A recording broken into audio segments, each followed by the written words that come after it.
এ মশা বন বন করে রে, মশা বন বন করে, বাড়ির মশা এলো গরিবের ঘরে, মশা বন বন করে।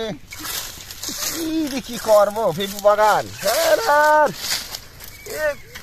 ফলনই নেই তার, কি করি কি করবো। তারি করলে সব ব্যবসায় লস, কম নাকি করবো। এ প্যারা এ বছর 20,000 টাকা লস খেয়েছি। এবারে দেখা যাক, আর একটা লিজ নিয়ে যাক, দেখা যাক কম নাকি হয়। তাহলে চলো নাসিম ভাই পেঁপো দেবে, পেঁপো নিয়ে চলো। চলো দেখা যাক তাহলে।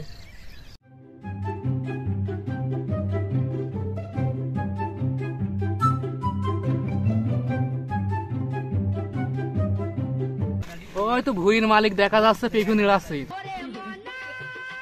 চলো যাওয়া যাক, ভুঁইয়ের মালিকের সাথে দেখা করে আসি। চলো যাওয়া যাক। ভাই এই পেঁপু বাগান কি তোমার? হ্যাঁ ভাই, ভুই আমার। ভাই তাহলে পেঁপু কি বেচা কিনা করবা নাকি?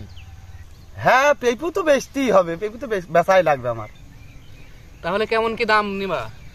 পেঁপু যে আমি বেচবো, আমার পেঁপুর কিন্তু আবার জাত আছে। তোমার আবার কি জাতের পেঁপু ভাই? পেঁপুর জাত হচ্ছে ডালির সাথে মজে না। আবার কি জাত ভাই? চলো দেখাই। এই যে দেখো ভাই গাছে পেঁপু কই? এই যে এই গাছে ফুল আছে, ফল নেই। ফুল আছে ফল নেই, ভাই তো বেচবা কি? আরে বাপু, এই গাছই তো শেষ নাই, আরো গাছ আছে, চলো দেখো।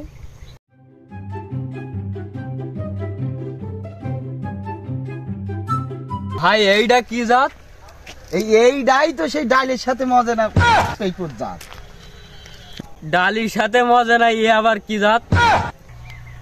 ডালের সাথে মজা না, আমি এই জন্যই নাম দিয়েছি।